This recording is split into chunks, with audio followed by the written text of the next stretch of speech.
Would you prefer to be a subject or a citizen? I don't think I'd really like to be a subject. That doesn't really appeal to me. So I guess I'd have to go with answer B. When should we bomb Iran? When should we bomb Iran? When? God, should we bomb Iran? The question's a bit strange because I don't think we should. So never, I guess, would be the answer. I don't think that's ever the answer, really, doing that kind of thing. And like, we've fucked up the whole thing in Iraq and doing the same with Afghanistan, and I generally don't think it's a good idea. It doesn't seem to achieve a hell of a lot of positive outcomes. The next one's a general knowledge question. Can you name the owner of The Times, The Sun, Sky News, Sky Sports, MySpace, The London Paper and Fox News? Well, God, that makes you assume that it's all one. I know a few of them are Rupert Murdoch, so I assume Rupert Murdoch's all of them. Is he? It's correct. Oh, nice. In modern Britain, if you're born a woman, you're more likely to live in poverty than you're a man. Why do you think that is? Well, I guess a number of factors. Being a woman myself, I guess there's a lot of things that in women's way, and there's some that are like natural in terms of like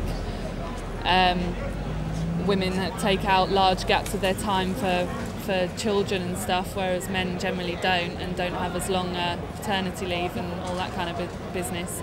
But I guess there's the whole glass ceiling effect, which means that I guess a lot of women get to a certain level and can't progress because of generally men who are at the top. But I hope that's it. I think in our society that's changing, hopefully, gradually, very slowly. But I wouldn't want to be like really pessimistic about it and be like, right, well, women are fucked and like we're all doomed and we're never going to get any further than where we are. But when you've got to think there's been like a massive progression within the last like 50 years even, so I don't know, I'm not saying it's like a waiting game, and I think women should push for as much equality as possible, and also I think feminism gets like a bit kind of mixed in with kind of radical feminists, where it's kind of, you know, women are saying they're better than men in some way, which doesn't help the cause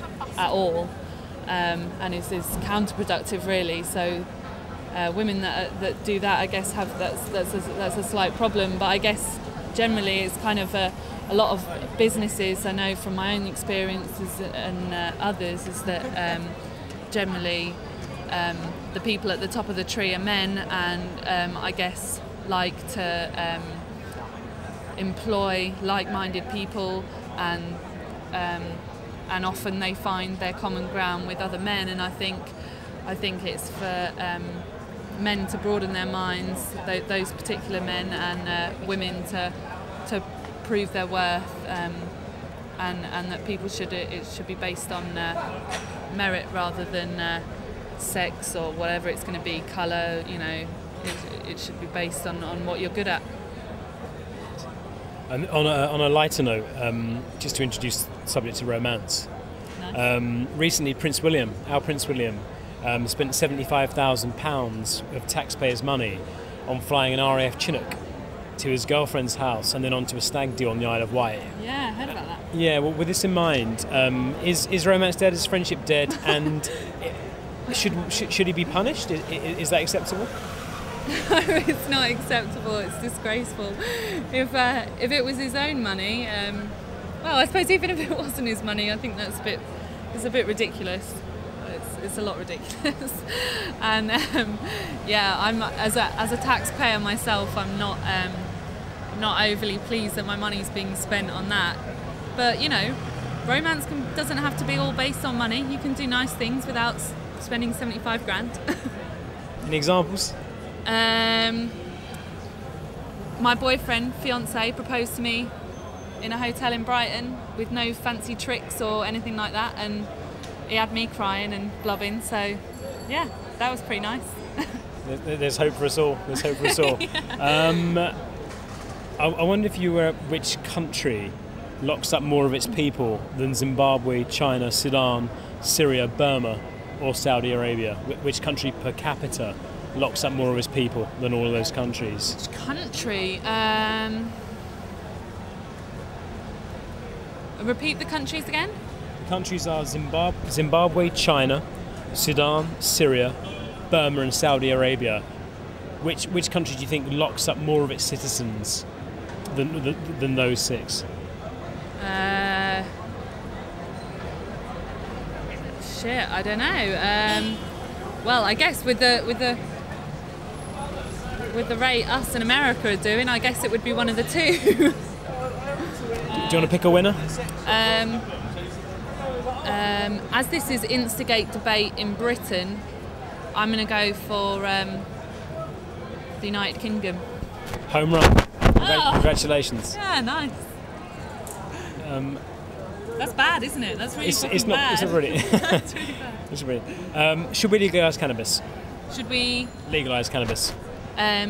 Yes, we should, because as it proved with alcohol, making that illegal here, that didn't work, and as far as I know, alcohol causes a lot more violence and death than cannabis does, and therefore I think if we should be looking at any drug to ban, then it should probably be more looking at alcohol.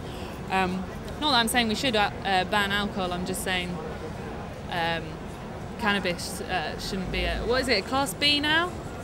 Is it Class B? They upped it, didn't they? Yeah.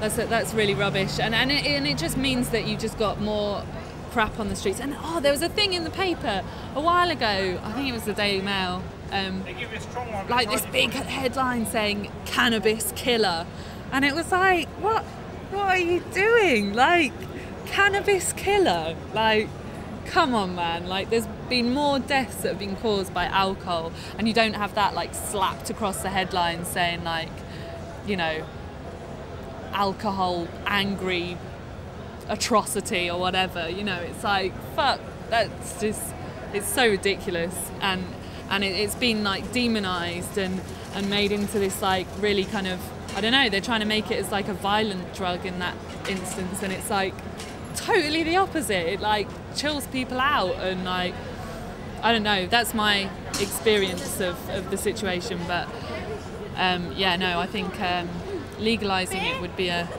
good idea.